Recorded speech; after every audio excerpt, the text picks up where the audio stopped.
Bill, I want you to conceptualize all there is. I don't mean all the physical world or even God. I mean everything that conceivably exists in any fashion whatsoever. All there is.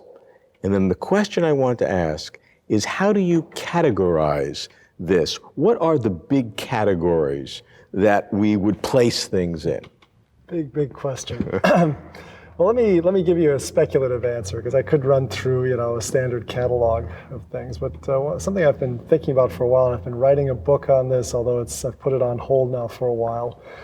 It's titled Being as Communion. But the idea is that being, what exists, is relational, and it has to do with exchanging information. And basically my motivation from this is taken both from Genesis and from John's Gospel and in my theological tradition. I mean, it's not that I am going to read Genesis, as a 6-day literal creationist account. I'm not. But I mean, I think it's an account that is very provocative and evocative. And what you have is God creates the world by a spoken word. And it seems to me when we look at so much of what happens in contemporary physics, we have, in a sense, and science generally, we're asking questions of nature and we're getting answers, And we're getting answers maybe in a dial, showing up. Or we're getting answers, with a genetic code being one thing as opposed to another. And so it seems it seems to me fundamental reality is information exchange. And we can even understand, let's say, quantum mechanics, I think, as in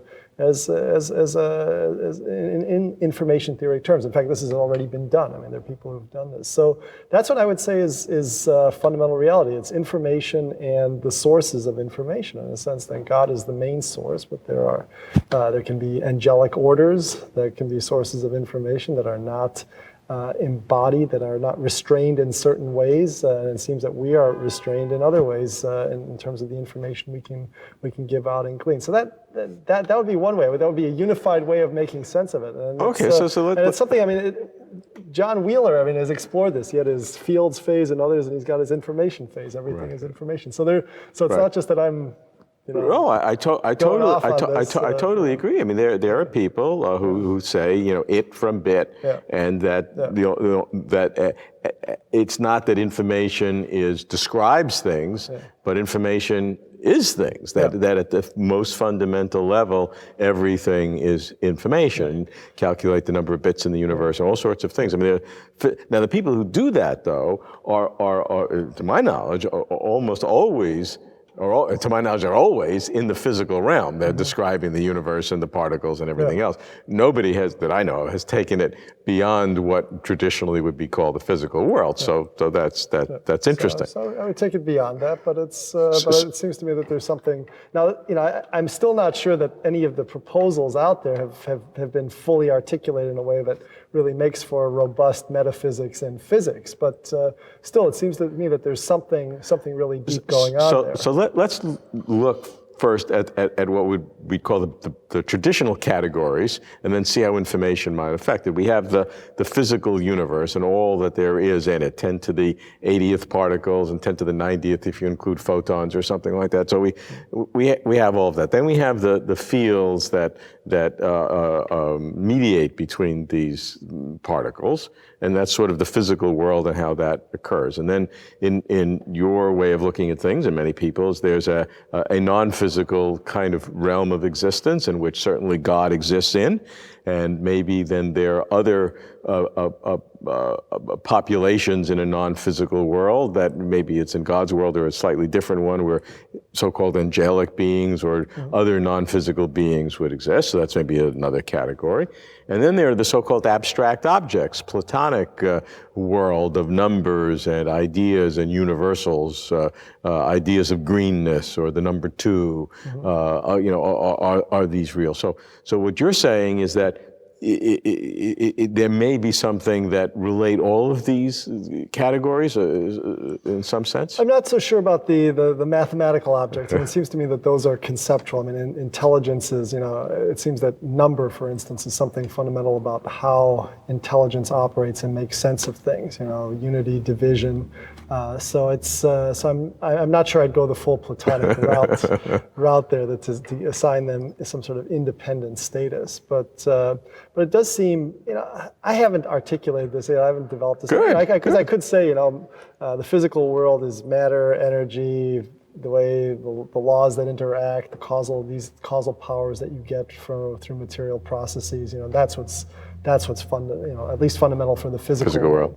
But it seems to me that information offers a unification of just so much and especially coming at this as a theist, where I see God as having created the world, and then the fundamental mode of causation being intelligent causation, and how does that get expressed? Well, it's through a spoken word. It's not just an idealism where it's just something in the mind, but it's an idea that's articulated in word. And it seems to me that that's something that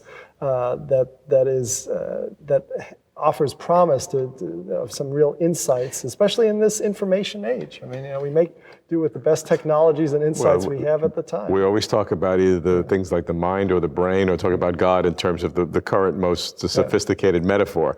The beginning of the last century, it was the telephone exchange, right?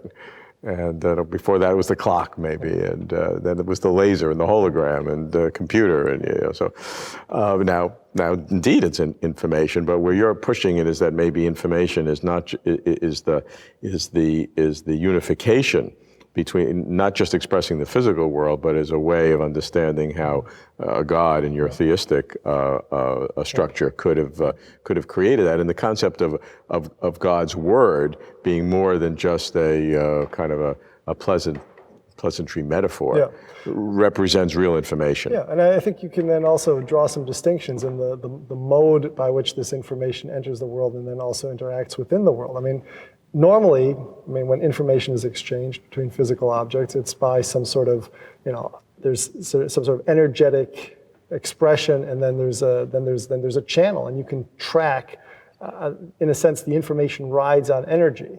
But you think of parapsychology, it seems that you've got information that's, ESP and things like that, where the information is not going to be, you're not going to be able to track it energetically. And I think that's why it's problematic for a lot of materialistic science. Now, I don't want to say, I take one position or another on parapsychology.